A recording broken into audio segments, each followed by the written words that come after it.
Hello, xin chào tất cả các bạn đã quay trở lại với kênh của Văn Hóng Vlog và mình là Văn Hóng Lazada. Và có một cái câu chuyện như này, dù bạn có già hay có trẻ thì đều muốn mình xuất hiện với dáng cực kỳ ngầu. Quần áo này, giày dép này, rồi những cái phụ kiện như là đồng hồ hay là những thứ gọi là option đi kèm.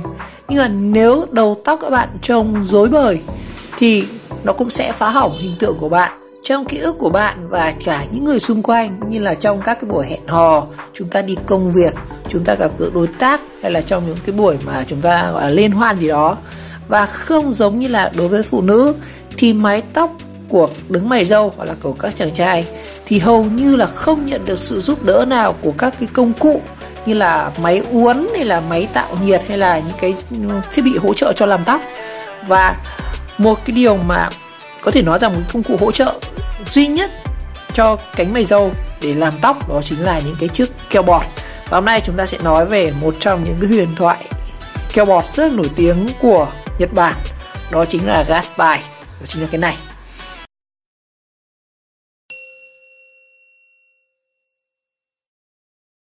Rồi đây, trên bàn mình đây hiện đang có một đống các loại mỹ phẩm. Và tất nhiên là cái mỹ phẩm này thực sự là mình không có dùng, đây mình đi mượn thôi, cũng rất là nhiều luôn, đủ các loại luôn anh em ạ. Từ như là sữa rửa mặt, đây sữa rửa mặt dành cho nam này, cái này là của Biore. Biore cũng là một thương hiệu rất là lớn của nhãn hàng cao đến từ Nhật Bản.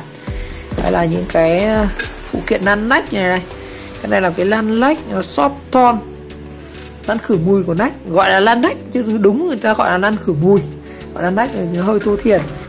Đây là các cái sữa rửa mặt như thế này, đây là Perfect Whip của hãng Senka và cũng đến từ đất nước Nhật Bản.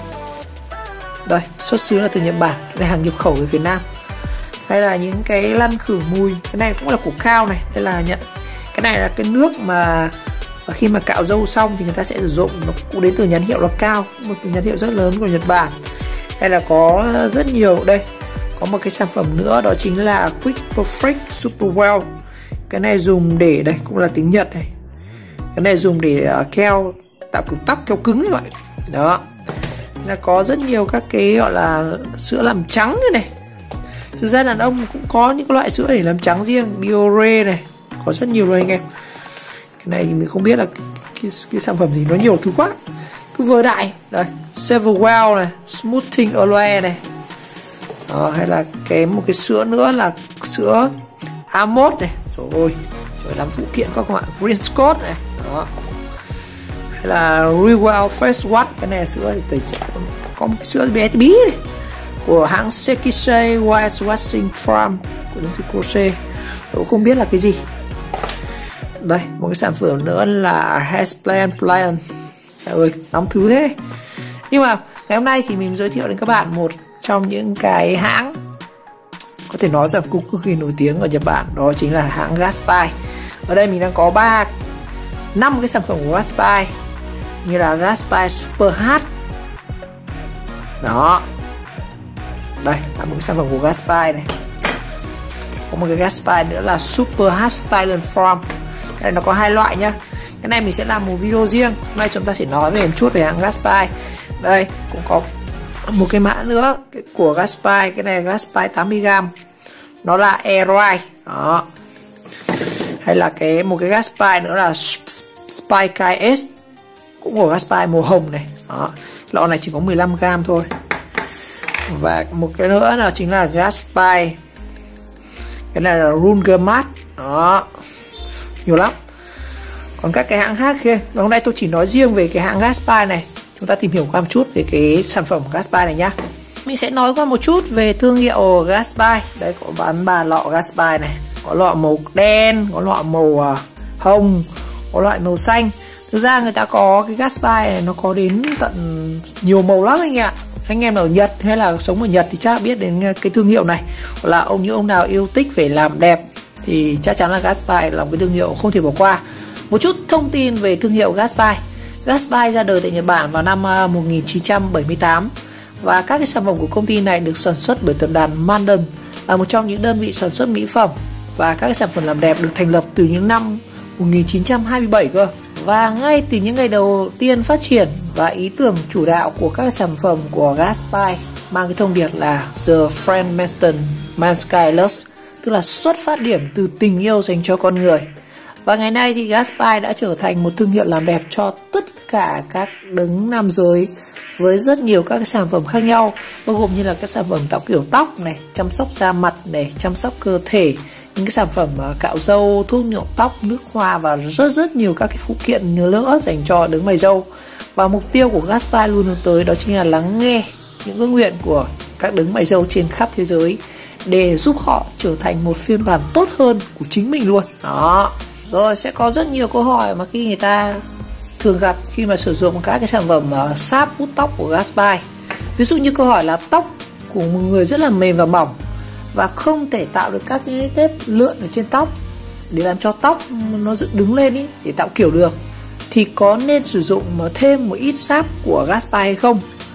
Thì câu trả lời là nếu tóc của bạn quá mỏng và mềm để tạo được các cái nếp lượn hoặc là cái nếp uốn thì tốt nhất là các bạn nên sử dụng trước một ít cái sáp hút tóc.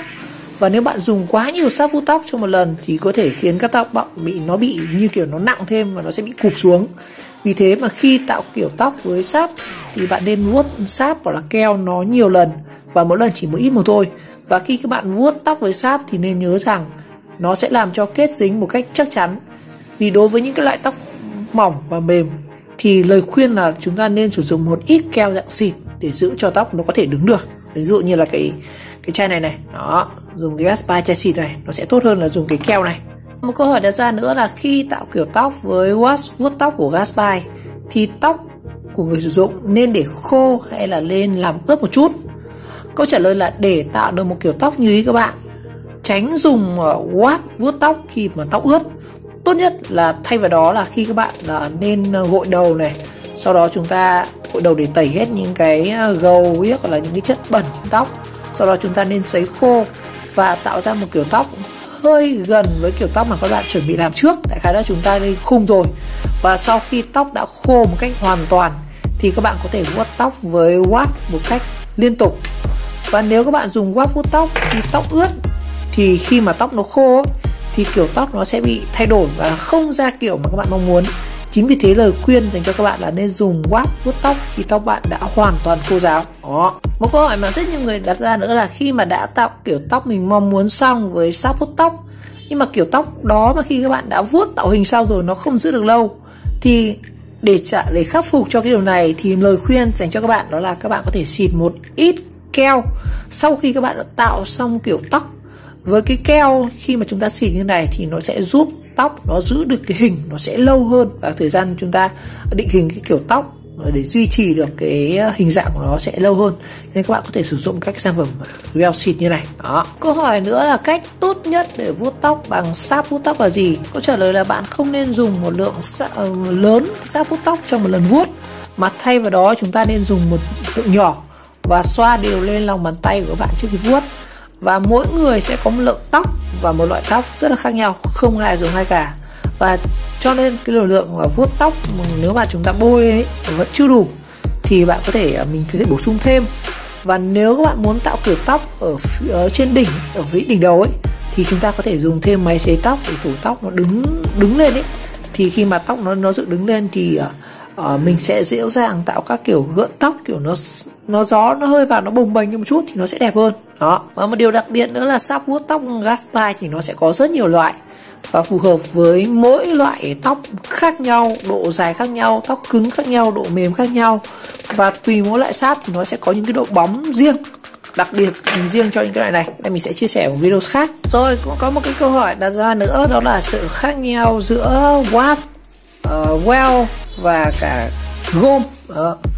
Về bản chất thì well, sáp hay là gôm thì nó cũng là một cái gọi là dung dịch hỗ trợ giúp các bạn có thể tạo được kiểu tóc. Nhưng mà đối với wash thì nó sẽ khác, well hay là gọi là keo bọt ấy thì nó sẽ khác, là cái wash này thì nó sẽ không có chứa cồn bên trong, và cái công dụng của wash thì nó sẽ có hiệu quả tốt hơn là đối với well. Còn đối với gôm thì các bạn biết rồi, nó sẽ rất là cứng. Đó, cái chủ yếu là well dùng để gọi là giữ kiểu tóc. Đó. Và một cái điều đặc biệt nữa là những loại wash nào vuốt tóc thì nó sẽ phù hợp. Mỗi loại wash vuốt tóc thì nó sẽ phù hợp với từng loại tóc, từng kiểu tóc, từng độ dài của tóc. Ví dụ như tóc mềm, tóc cứng này thì sẽ có những kiểu wash khác nhau. Và chi tiết của từng cái sản phẩm thì các bạn hãy tham khảo ở trên những cái website của những cái nhà bán hàng, để sao cho mình lựa chọn được cái kiểu tóc mà phù hợp với tóc mình nhất thì mình sẽ dùng loại watt sao cho phù hợp nhất.